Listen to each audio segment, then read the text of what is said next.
اعوذ باللہ من الشیطان الرجیم بسم اللہ الرحمن الرحیم۔ ہمارے چینل کے ناظرین السلام علیکم۔ آج کا موضوع ہے روزہ عبادت کا دروازہ ہے۔ حضرت سیدنا عبداللہ بن مسعود رضی اللہ عنہ سے روایت ہے کہ حضرت محمد صلی اللہ علیہ وسلم کا فرمان رحمت النشان ہے۔ رمضان شریف کی ہر رات آسمانوں میں صبح صادق تک ایک منبت اعلان کرنے والا فرشتہ یہ ندا اعلان کرتا ہے، اے بھلائی طالب کرنے والے، ارادہ پنیتا کر لے اور خوش ہو جا، اور اے برائی کا ارادہ کرنے والے، برائی سے باز آ جا۔ کوئی مغفرت کا طالبگار کہ اس کی طالب پوری کی جائے ہے، کوئی توبہ کرنے والا اس کی توبہ قبول کی جائے، کوئی دعا مانگنے والا کہ اس کی دعا قبول کی جائے، کوئی سائل کہ اس کا سوال پورا کیا جائے۔ اللہ تعالیٰ رمضان مبارک کی ہر رات میں افطار کے وقت 60,000 گنہگاروں کو دوزخ سے آزاد فرما دیتا ہے، اور عید کے دن سارے مہینے کے برابر گنہگاروں کی بخشش کی جاتی ہے۔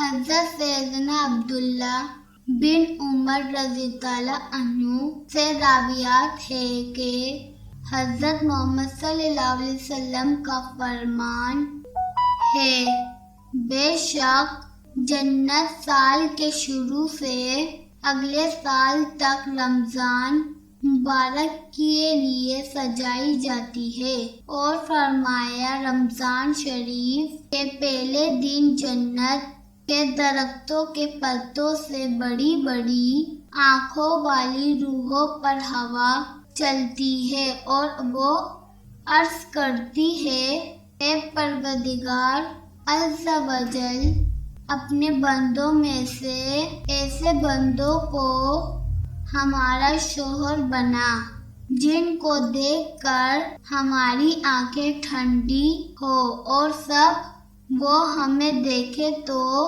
ان کی آنکھیں بھی ٹھنڈی ہو۔ اللہ عز و جل کے محبوب حضور صلی اللہ علیہ وسلم کا فرمان عالی شان ہے، روزہ عبادت کا دروازہ ہے۔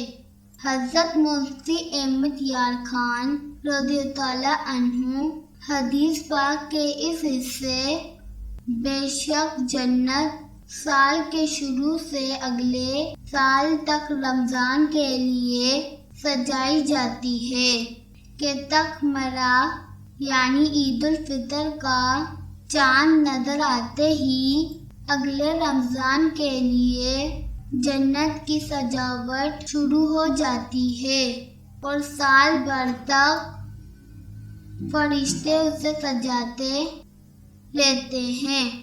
جنت خود سجی جاتی ہے، پھر اور بھی زیادہ سجائی جائے۔ سجانے والے فرشتے ہو تو کیسی سجائی جاتی ہوگی۔ اس کی سجاوٹ ہمارے وہم و گمان سے بر ہے۔ بعض مسلمان رمضان میں مسجدیں سجاتے ہیں،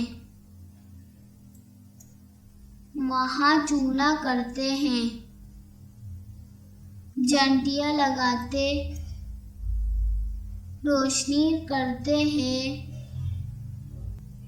آج کی ویڈیو اچھی لگی تو ہمارے چینل کو سبسکرائب اور لائک اور شیئر کرنا نہ بھولیں۔